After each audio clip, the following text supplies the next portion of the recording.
बिस्मिल्लाहिर्रहमानिर्रहीम। अस्सलाम वालेकुम दोस्तों, आज के सेशन में मैं आप सबको खुश आमदीद कहता हूँ।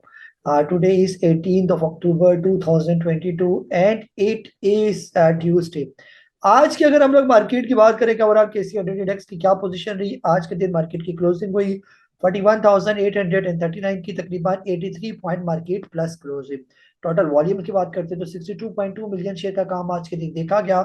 और ओवरऑल अगर मार्केट मूवमेंट की बात करते हैं तो तकरीबन आज के दिन भी हम कह सकते हैं कि एक डल सेशन जो है मार्केट में हमने देखा। आज के वॉल्यूम लीडर्स में WTL, FNEL, SNGP, PRL और DCL जो है वो शामिल है।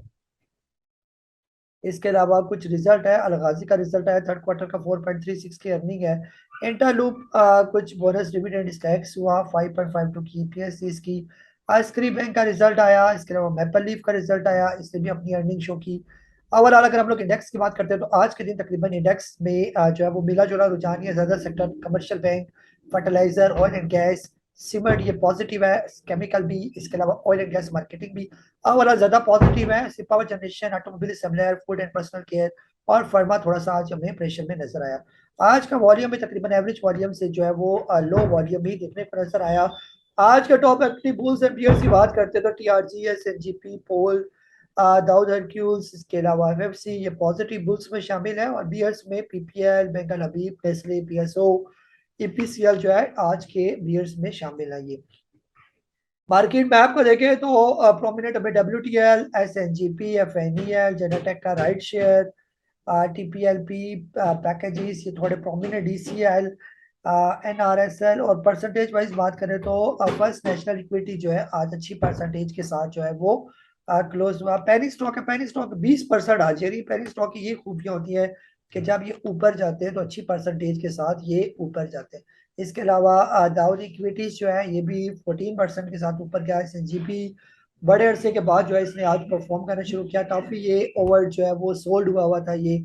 इसके अलावा पैकेजिस पावर लिमिटेड, ये पैकेजिंग पावर लिमिटेड ये कुछ दिनों से अच्छा जा रहा है। PI ये आज बेहतर रहा। प्रेमा भी आज के दिन जो है वो बेहतर गया है। इंटरलूब, दीवान फारूक मोटर ये एक दो दिन से अच्छा परफॉर्म कर रहा है ये।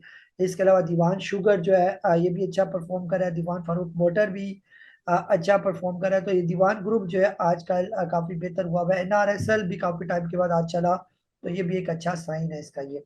आज के दिन अगर पोर्टफोलियो इन्वेस्टमेंट की बात करते हैं तो फॉरेन की तरफ से सेलिंग, लोकल की तरफ से बाइंग, और लोकल में भी इंडिविजुअल्स, कंपनीज, बैंक्स और अदर ऑर्गेनाइजेशन ने ओवरऑल आज के दिन जो है वो बाइंग की। आज के दिन की अगर हम लोग कैंडल की बात करते हैं तो बिल्कुल छोटी सी जो है वो डोजी कैंडल की फॉर्मेशन जो है वो हमें आज के दिन जो है वो नजर आ रही है। आज के दिन जो है वो आप लोगों ने क्या सवाल पूछे, वन बाय वन जो है वो मैं आप लोगों के सवाल जो है वो ले लेता हूँ। जैसे जो है वो अदनान साहब ने, पिशावर साहब ने पूछा कि शुड आई रिप्लेस सरल विद MFFL। सर सरल में क्या प्रॉब्लम है? सरल भी अच्छा स्टॉक है, मिचल फूड भी अच्छा है, तो बेहतर ये है कि सरल को ही रहने देंगे। और आपने पूछा कि MFFL मजीद डाउन जा सकता है, ये देख लेते हैं कि मिचल फूड फिलहाल इसकी क्या पोजीशन चल रही है। फिलहाल ये 86 बने तो तकरीबन 80 रुपीज तक तो इसके आने के जो है ये आ सकता है ये। ठीक है, तो यानी कि यहाँ तक ये गुंजाइश मौजूद है। तो अब देखते हैं कि यहीं पर सपोर्ट ले लेता है, ये यहाँ पर नीचे आता है और इससे नीचे यहाँ पर भी आया हुआ स्टॉक तकरीबन इन लेवल्स पर 70 पर, तो यहाँ ये आने को तो आ सकता है ये। जी। इसके अलावा जो है मुदस्सर साहब है झांग से, आपने पूछा कि what will be the opening price of TLG। तो सर कोई भी नहीं है, TGL जो है ये होगा ना। TGL के बारे में पूछा होगा शायद। कल एक्स होने जा रहा है ये। बिल्कुल बोनस और डिविडेंड, और इसने कल एक्स हो जाना ये। सर आप इसको कैलकुलेट करें ना खुद से, KSE stocks.com में जाएं और इसकी आज की क्लोजिंग प्राइस लिखें और ये 20% डिविडेंड और 25% बोनस भी लिखें, तो आपको खुद पता चल जाएगा कि कल किस प्राइस पर जो है ये एक्स होना है। www.ksestocks.com वहां पर जाके कैलकुलेटर में आप जाएं तो ये चीजें छोटी मोटी तो खुद भी आप कैलकुलेट कर सकते हैं ये। अली रजा साहब है लाहौर से, आपने पूछा कि FNEL आप कह रहे हैं कि लेना चाह रहे हैं। सर अभी इसको आज ही अपर लॉक लगा पहला पहला, तो अगर कल के दिन जो है ये अपना ये वाले ब्रेकआउट दे दे तकरीबन 6 रुपये 43 पैसे से ऊपर ऊपर की अगर ये क्लोजिंग दे देता है आखिरी टाइम 2 ढाई बजे के बाद टाइम, और 6 रुपये 43 पैसे से ऊपर ऊपर ट्रेड करेंगे तो फिर इसको लिया जा सकता है। लेकिन जहन में रखेगा फिर स्टॉप लॉस भी आपका तकरीबन 6 रुपये का स्टॉप लॉस भी आपने अपने जहन में रखना है ये। जी फैसल साहब है टोबाटेक सिंह से आपने पूछा कि लोड्स जो है वो तकरीबन 15 मई से इसी रेंज में घूम रहा है। ये चाह रहा है इसकी क्या वजह हो सकती है सर? वजह क्या है सर? ओवरऑल मार्केट डाला है, 62 मिलियन का वॉल्यूम टोटल लगा KC 100 इंडेक्स में। ये ओवरऑल वॉल्यूम लो है, जो पैसा ही नहीं लगेगा मार्केट में तो ये स्टॉक कैसे चलेंगे? 62 मिलियन से कितने स्टॉक को ऊपर उठाया जाए? अबू बकर साहब है पतोकी से आपने पूछा कि FCCL का जो है वो रिव्यू दे दे फौजी सीमेंट का। FCCL जो है सर फिलहाल जो है आज अगर हम इसकी क्लोजिंग की बात करें तो 14 रुपये की क्लोजिंग है। अगर आप लेना चाहते हैं तो जब तक जो है ये स्टॉक तकरीबन 14.5 रुपये से नीचे नीचे है तो इसको लिया जा सकता है। 11 रुपये से 14 रुपये के दरमियान ये बहुत अच्छा है, यहाँ पर आप ले। लॉन्ग टर्म में ये स्टॉक काफी बेहतर है, कम से कम जो इसका टारगेट है वो 18-20 रुपये का ये स्टॉक है। ये शौकत साहब है कोयटा से आपने पूछा कि millet tractor will open tomorrow after x price 690 and FCCL 14.20 can वो स्टॉक कैन बाय और नॉट? सर अभी तो ये एक्स हुए ना ताजे ताजे, तो बेहतर ये है कि अभी ये एक्स हुए हैं, अभी ये टाइम लगाएंगे नीचे एकदम वापस रिवर्स करना थोड़ा मुश्किल होता है ये। तो जब ये प्रॉपर आपको लगे कि नीचे आ गए हैं, फिर कहीं बॉटम बनाया वहां पर ब्रेकआउट निकलेंगे, फिर उसके बाद आप इसको ले सकते हैं। आदिल साहब है लाहौर से आपने पूछा कि पाक इलेक्ट्रॉन फॉर लॉन्ग टर्म और आपके बताई हुई स्ट्रेटेजी पर लिया है, एवरेज बिलो 16 है, लेकिन ये 17.50 का ब्रेकआउट नहीं दे रहा। क्या 17.50 पे थोड़ा टिपी करना चाहिए या फिर आराम से बैठे रहे और मजीद ऐड किस लेवल पर करेंगे? जी सर पाक इलेक्ट्रॉन को अगर हम लोग देखें तो फिलहाल पाक इलेक्ट्रॉन जो ट्रेड कर रहा है वो है 15 रुपये 95 पैसे और तकरीबन ब्रेकआउट तकरीबन इसके करीब करीब ही होगा 17 रुपये 50 पैसे के राउंड अबाउट ये। तो चला जाएगा सर, अभी ये देख रहा है 2-3 दफा ये ऊपर लेवल पर पहुंच चुका है ये इस लेवल के करीब करीब ये। तो थोड़ा सा सब्र करें, इंशाल्लाह बेहतर हो जाएगा। ये पाक इलेक्ट्रॉन के दिन ज्यादा दूर भी है और ये चल पड़ेगा, खासतौर पर ये जो पीछे वॉल्यूम इसके लगे इससे ये ठीक हो जाएगा, तो आराम से बैठे रहे इसके अंदर। बाकी आपने सरल लॉन्ग टर्म के लिए आपने लिया हुआ 101 की बाइक है, क्या बोनस और एक्स होने से पहले सेल करना चाहिए या फिर पड़ा पड़ा रहने दे सर? इससे कोई फर्क नहीं पड़ता। ये स्टॉक जल्दी बाउंस बैक कर जाएगा सरल, क्योंकि ये ऑलरेडी अपने बॉटम रेट के करीब करीब ही ट्रेड कर रहा है ये। तो उम्मीद यही है कि फिलहाल ये थोड़ा सा एक्स होकर नीचे खुलेगा। तो उसके बाद जो है ये जल्दी इसके अंदर रिकवरी, जैसे यहाँ पर भी देख रहे हैं डिविडेंड बोनस ज्यादा फिर ये नीचे आ गया था ये, फिर उसके बाद ये ऐसा ऐसा जो है वो फिर रिकवरी जो है वो कर लेगा ये स्टॉक ये। फारूक साहब है अफजाबाद से आपने पूछा कि which is better one at current level to buy for short term? Mughal Ghandhara DGKC OGDC आपको EPCL? जी सर फिलहाल जो है ना मुझे खास तौर पर सीमेंट सेक्टर और स्टील सेक्टर जो है ये काफी अट्रैक्टिव नजर आ रहे हैं, तो आप चाहे DGKC और मोगल इनके अंदर इन्वेस्टमेंट कर सकते हैं, ये काफी अट्रैक्टिव नजर आ रही है।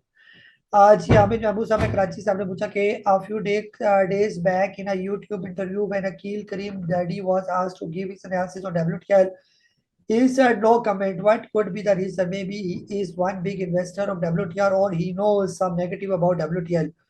Your comment please. I have invested 2 million in WTL, so I am worried.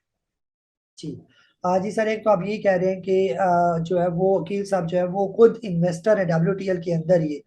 अगर वो खुद इन्वेस्टर है तो वो फिर कैसे जो है वो WTL के बारे में जो है वो नेगेटिविटी फैला सकते हैं, या नेगेटिव के बारे में हम कह सकते हैं कि ये नेगेटिव है? जब वकील साहब या इनका जो फंड है, जो भी इनका फंड है जिसने WTL के अंदर इन्वेस्टमेंट की हुई है, अगर आपको लगता है उन्होंने इन्वेस्टमेंट की हुई है, तो मेरा नहीं ख्याल कि जिस स्टॉक के अंदर उन्होंने अगर इन्वेस्टमेंट की हुई है तो वो स्टॉक कभी लॉस में भी गया हो।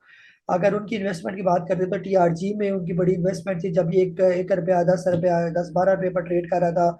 नेट्स ओवर TRG को उठाने वाले कौन थे? यही जो है वो वकील डाडी ग्रुप था, जिन्होंने इसके अंदर इनके फंड ने जो है वो इन्वेस्टमेंट की। कई स्टॉक ऐसे हैं जिनके अंदर इनकी इन्वेस्टमेंट होती है, तो अगर इनकी इन्वेस्टमेंट WTL के अंदर भी हुई तो आप फिर बेफिक्र हो जाए, आपको कम से कम जो है वो नुकसान नहीं होगा ये। जी सलीम साहब है पेशावर से आपने पूछा कि इंड और इसके अलावा आपने क्या पूछा हुआ है? और दूसरे नंबर पर इंडस मोटर, और इसके अलावा आप कह रहे हैं कि PIBTL, इसके बारे में गाइड कर दें। इंडस मोटर सर अगर आप लेना चाह रहे हैं या लिया हुआ है तो इंडस मोटर फिलहाल ट्रेड कर रहा है तकरीबन 966 रुपये पर, तो यहाँ पर ये काफी अट्रैक्टिव है ये। 700 रुपये से लेकर तकरीबन जो है 916 रुपये तक ये बहुत अट्रैक्टिव है। अगर ये आज थोड़ा सा वेट कर जाए, अगर ये 900 रुपये से नीचे आ जाता है तो इसको थोड़ा थोड़ा करके आप एक्युमुलेट कर सकते हैं। डिविडेंड वाला स्टॉक है और बहुत अच्छी कंपनी है ये। और PIBTL अगर ये तकरीबन 6 रुपये से नीचे ट्रेड कर रहा है तो फिर तो ये बहुत अट्रैक्टिव है ये। अभी 5 रुपये 45 पैसे पर ट्रेड कर रहा है, तो जब तक ये 6 रुपये से नीचे है तो इसको इन्वेस्टमेंट पॉइंट ऑफ व्यू से लिया जाता है, तो यहाँ पर ये काफी जबरदस्त है ये। जी बिलाल साहब इस्लामाबाद से आप कह रहे हैं कि how much does it take for a dividend to be delivered into account. I am waiting for आपको सर आ जाएगा, 40-45 दिन का टाइम होता है, उसके अंदर अंदर आ जाएगा ये, कहीं भी नहीं जाता, डिविडेंड आपको मिल जाएगा ये। कामराज साहब है दुबई से, आपने कहा कि शिफा इंटरनेशनल हॉस्पिटल का रिव्यू दे दे, we can buy at current rate और वेट और Thomson rate is same after X bonus, stock only down once dividend X date और stock also down after X date। X bonus research bonus हो या dividend हो, दोनों की X होने के बाद स्टॉक नीचे आ जाता है ये। ठीक है, और बाकी आपने शिफा के बारे में पूछा कि शिफा आप लेना चाह रहे हैं। शिफा अगर सर ये ट्रेड कर रहा है 100 रुपए से नीचे नीचे पे तो बहुत अट्रैक्टिव है ये। अभी करंट रेट है 141 रुपये ये, तो अभी भी जो है थोड़ा सा वेट कर जाओ, मेरे ख्याल में ये काफी ऑल टाइम लो पर ही जो है वो शिफा ट्रेड कर रहा है, थोड़ा सा और भी लो है इसका लगा हुआ ये 105 रुपये का, तो थोड़ा सा सब्र कर जाए, जिस तरह ये नीचे आ रहा है इस तरह सा करके अगर तो ये आ जाता है तकरीबन 125 रुपये से लेकर 100 रुपये के दरमियान, तो वहां पर आप इसको ले सकते हैं ये। सोहेल साहब मुल्तान साहब ने पूछा कि गैटम की बाइंग का बता दें। गैटम सर अगर 30 रुपये से नीचे नीचे ट्रेड कर रहा है तो गुल अहमद को लिया जा सकता है, अभी ये 29 रुपये पर है, जब तक ये 30 रुपये से नीचे है इसको लिया जा सकता है। जब कभी ये 30 क्रॉस कर गया तो फिर जो है वो लेने वाला नहीं बनेगा। कमराज साहब मदीना से stop loss by at upper please elaborate it with example. Stop loss by sir, हमने जो भी स्टॉप लॉस बाय वाला जो स्टॉक होता है ना वो ऊपर के रेट पर खरीदना पड़ता है, यानी हम कोई स्टॉक महंगा खरीद रहे होते हैं ये। जैसे फॉर एग्जांपल ये है आपका गैटम खुला हुआ है, तो हम कहते हैं गैटम की रेजिस्टेंस है 31 रुपये और 57 पैसे की, तो हम कहते हैं 31 रुपये 58 पैसे पर जब ये पहुंचे तो तब हम इसको बाय करें, तो हम स्टॉप लॉस बाय का ऑर्डर लगा लेते हैं ये। तो स्टॉप लॉस बाय लगाने का तरीका आपको पता है, जब ऑर्डर लगाया जाता है बाय विंडो सेलेक्ट करते हैं, फिर इसके बाद जो है वो बाई के बाद जो अगला काम होता है कि हमने जो है वो जो नेक्स्ट होता है स्टॉप लॉस को सिलेक्ट करना होता है ऑर्डर में, और फिर जो दो प्राइस होती है, एक पहली प्राइस और ट्रिगर प्राइस, उसमें दो वैल्यू जो है वो उसकी सेट करनी पड़ती है कि आपने किस किस रेंज में लेना है। पहली प्राइस आप 31 रुपये और 57 पैसे की रखें जो भी आपने रखनी, और दूसरी 31 रुपये और 90 पैसे की रख दें, 20-25 पैसे का फर्क रखें, उसके बीच में जब भी ये आ जाएगा तो वहां पर जो है आप जो है वो सिलेक्ट हो जाएगा। बाकी आपने कोई ऑडियो भी भेजी हुई है, वो बाद में मैं इसको सुन के जो है ना आपको इसका आंसर कर दूंगा ये। जी बिलाल साहब है हरीपुर से, आपने पूछा कि नेट सोल जो है आप कह रहे हैं कि करंट रेट पर आप लेना चाह रहे हैं, NetSol can buy net 130 जी फॉर टारगेट एट 130। सर बिल्कुल, नेट सोल अभी इसने अपना रिसेंटली ब्रेकआउट दे दिया तकरीबन 109 रुपये का, तो बिल्कुल नेट सोल का लिया जा सकता है। इसका आप स्टॉप लॉस रखें, स्टॉप लॉस जो है 116 रुपये के स्टॉप लॉस के साथ इसको लिया जा सकता है, और फिलहाल इसका जो करीब का टारगेट है वो तकरीबन 146 रुपये का टारगेट जो है वो ये दे सकता है ये। बाकी एनआरएल के बारे में आपने पूछा कि इसका रिव्यू दे दें। एनआरएल सर अगर ये 220 रुपये पर ट्रेड कर रहा है, बिल्कुल जब तक ये 250 रुपये से नीचे नीचे है बिल्कुल इसको लिया जा सकता है, और इसका कम से कम भी एनआरएल का जो टारगेट है वो 280 रुपये का टारगेट है ये। शुएब अहमद साहब ने आपने पूछा कि ए आर पी एल जो है इसके बारे में आपने पूछा कि इसका रिव्यू दे दे, और सिटी फार्मा का अक्रोमा जो है सर ये काफी टाइम से इसी रेंज में घूम रहा है, तो बेहतर ये कि जब ये आ जाए तकरीबन 513 रुपये के करीब करीब, यानी 520 से नीचे नीचे वहां पर आप इसको बाय करें, और इसका प्रॉफिट टेकिंग लेवल है कम से कम 650 रुपया, तो इस स्विंग के अंदर ये घूम रहा है, तो यहाँ पर आप इसको बाय कर सकते हैं ये। बाकी सिटी फार्मा का आपने पूछा, सिटी फार्मा जब तक ये 30 रुपये से नीचे नीचे इसको बाय किया जा सकता है, और कम से कम जो इसका टारगेट है वो 35 रुपये का है ये। और भी कुछ, when should be suitable time, जी सर बता चुका हूं इसका। नसीर साहब है लाहौर से, हमने पूछा क्या please recommend some stock for some books for understanding technical analysis for study, अबे भी इन उर्दू और इंग्लिश। सर मैं ये खुद अपनी किताब उर्दू में लिख रहा हूँ, तो इंशाल्लाह जब भी ये कंप्लीट हो जाएगी तो वो आपके साथ मैं शेयर कर दूंगा, तो दुआ करें कि जल्दी कंप्लीट हो जाए। बाकी मार्केट में स्टॉक मार्केट में उर्दू से रिलेटेड तो किताब नहीं यार, मतलब इंग्लिश से रिलेटेड, इंग्लिश में काफी किताबें मौजूद हैं जो स्टॉक मार्केट से रिलेटेड है। जो है वो रिच डैड पुअर डैड इस तरह करके भी किताब है। फिर जो है मनी से आप गूगल पर सर्च करें तो वहां पर आपको काफी स्टॉक मार्केट की किताबें जो है वो मिल जाएंगी। यहाँ पर कई मेरे पास पड़ी थी किताबें दो चार एक, तो बहरहाल आप गूगल पर सर्च करें आपको अच्छी किताबें नजर आ जाएंगी। अजीज अब अटक से आपने पूछा कि स्विंग ट्रेडिंग के लिए पेनी स्टॉक रिकमेंड करें। सर पेनी स्टॉक में कोसम है, WTN है, PIA है, के इलेक्ट्रिक है, ये काफी अट्रैक्टिव है ये।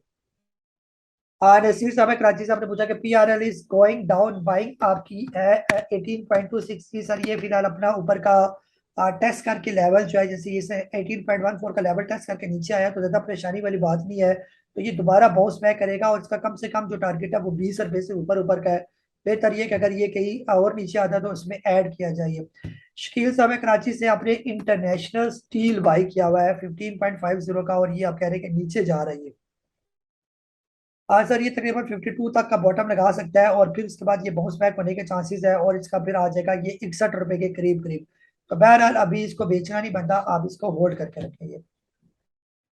जी नवीद अंजल साहब, आपने क्वाइस लिया हुआ है जी 3.85 का, बाय करने या मजीद नीचे आ सकता है। सर अगर ये 4 पे से नीचे नीचे है तो क्वाइस लिया जा सकता है। ये यहाँ पर ये क्वाइस का बहुत अच्छा रेट है, तो किसी भी टाइम क्वाइस जो है खासतौर पर गर्मियों में ये 5 साढ़े 5 रुपए एक दफा होके ऊपर जाता है। ये 3 मंथ के लिए लेना चाहता हूँ सर, टाइम ना रखें, बस अपना टारगेट रखें, जब इस टारगेट पर पहुंचे तो आप उसको निकाल देंगे। आबिद साहब लाहौर से, आपने पूछा कि बर्जर की क्या सपोर्ट है ये। सर बर्जर फिलहाल जो है वो ट्रेड कर रहा है तकरीबन 81 रुपीज कुछ पर, 74 रुपीज पर। ये फिलहाल जो इसकी करीब की सपोर्ट लेवल है वो 70 रुपीज के राउंड अबाउट है, इसका सपोर्ट सो रही है। अब्दुल बासित साहब है कराची से, आपने पूछा कि आपको को एनालिसिस करते हैं कि डिविडेंड के लिए ये स्टॉक कैसा है। डिविडेंड के लिए सर आपको जो है ये एक्सीलेंट किस्म का स्टॉक है, तो डिविडेंड के लिए आप इसको जो है हपको को ले सकते हैं, हपको के अंदर कोई प्रॉब्लम नहीं है। अभी तो ये एक्स हो चुका है हपको, तो एक्स हो चुका है, तो अभी जो है ना नेक्स्ट अगर आपने इसका कोई डिविडेंड लेना है जो ये अगले क्वार्टर में या 6 महीने के बाद या साल में जब भी देगा, तो ये रेट इसका बहुत अच्छा है आपको को लेने का, लेकिन आपको फिर ये डिविडेंड ही देगा। प्राइस अगर आप कहते हैं कि मेरा कैपिटल भी साथ साथ बढ़ता रहे तो वो जरा मुश्किल है, क्योंकि ये डिविडेंड वाला स्टॉक है, तो आपको डिविडेंड ही से आपकी प्राइस जो है वो इजाफा करना पड़ेगा इसका, यानी डिविडेंड ही लेके एंजॉय करना पड़ेगा ये।